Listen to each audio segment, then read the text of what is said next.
Hey there, this is the Small Fish, Big Podcast, a show for the gallus few who dream and do. If you're a small biz owner, a creative freelancer, or someone dreaming about leaving your 9-to-5, this is the podcast for you. Each week, I'll chat with an inspiring guest who will share their entrepreneurship story before we delve into a discussion about running a creative business. Thanks for tuning in. Hello and welcome to season 2 of the Small Fish, Big Podcast. So a warm welcome to any of you who are joining us for the first time today. If you've been following from the start and have had a chance to listen to all of the episodes from season 1, that is great. Welcome back. I'll give you a quick recap of who I am and how this podcast came about before I get started with this week's episode. So I'm Rhiannon Loudon. I am a photographer running 2 brands. So my first brand is Rhiannon Neal Photography at Rhiannon Neal on Instagram, and that is my wedding and family work. And my second brand, which I introduced just last year, is Small Fish Photo Co. So aptly named, this podcast is aptly named to go along with that, and that is brand photography and some work on branding and content as well. So this podcast has been going now for several months, and there are 11 episodes in season 1. If you want to go back and give them a listen, I have some really, really great guests in there. And the inaugural episode is me telling the story of how I moved overseas and started a business on a new continent and managed to grow it into a full-time career for myself. So in the spirit of keeping things somewhat the same, I am going to do the first episode of season 2 solo as well. Don't worry, I certainly won't be doing every episode solo, so you won't have to listen to my voice alone in the coming episodes. But this week, I thought it would be fun, considering the timing, to do an episode about the 5 things I learned during lockdown. So for those of you listening in the future, we are in September of 2020 just now, and we are part of the way through a lockdown. Some normality has returned. However, we do have some new restrictions upon us in certain parts of the country here in Scotland. But a lot of things are open again. Nurseries and schools are open again.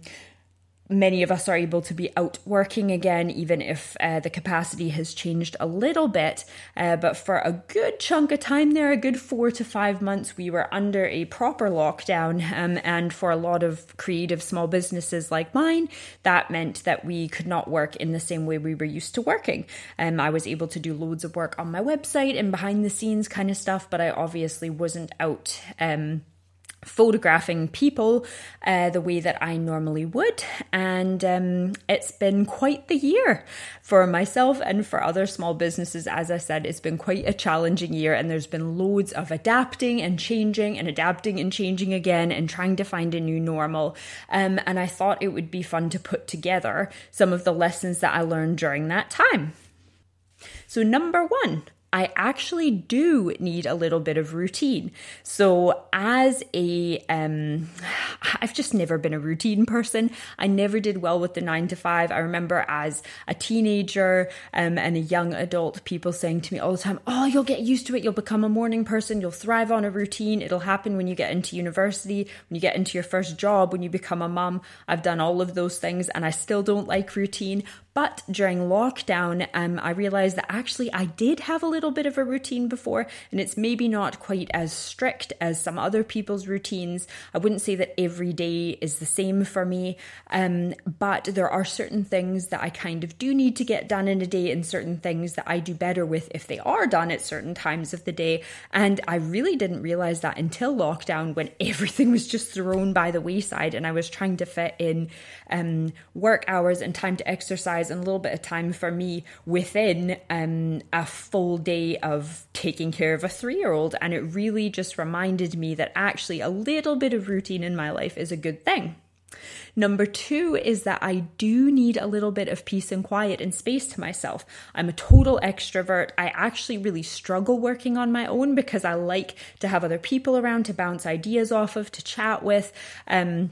And that's one of the things I find hardest about being self-employed and working from home. However, when I all of a sudden had to share my space with a toddler all the time, and a husband who I was used to heading out the door at 7:30 and not coming in until 5:30, it was definitely a big challenge. And I realized that while background noise, say working in a coffee shop, or having some music or a podcast on in the background while I'm doing editing, is really, really good for me and actually helps me to be more productive and stay more focused when I am trying to write, and I can hear my husband on management team calls in the kitchen, and I can hear the dog barking, and I can hear, the neighbors coming in and out of the close because everybody's working from home. I really struggle to concentrate. So, believe it or not, this extrovert actually needs some peace and quiet and a little bit of space to themselves sometime.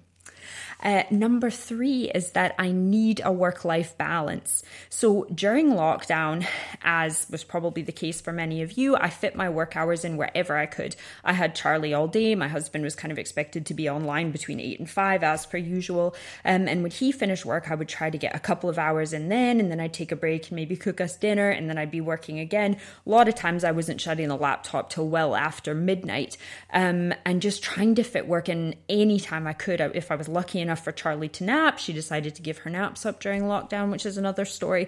I would try and fit them in there, but realizing how hard it is to squeeze work hours in all over the place in the day, and how exhausting it is when you really have no downtime because you're filling all of your downtime hours with work.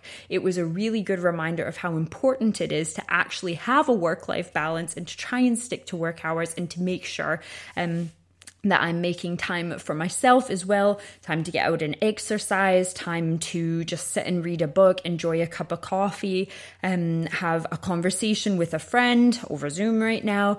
Those things are so, so important. Number 4 for me, how important it is to make time for things that help my mental health.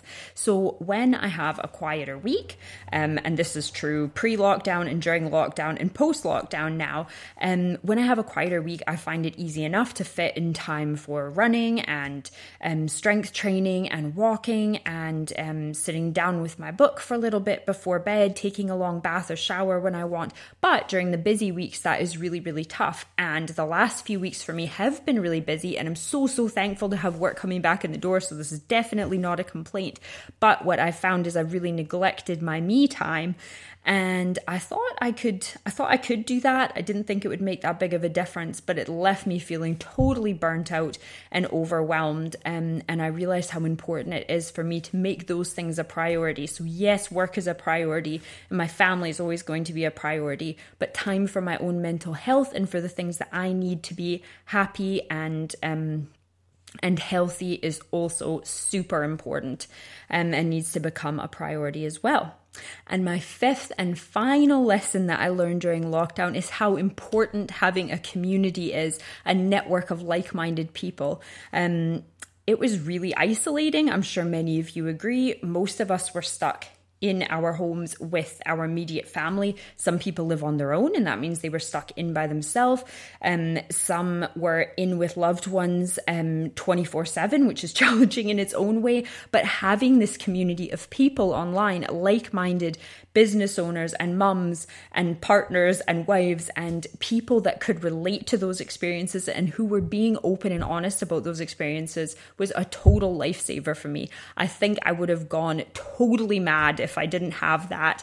And that includes many of you. So thank you for that. Thank you for the part that you played in that.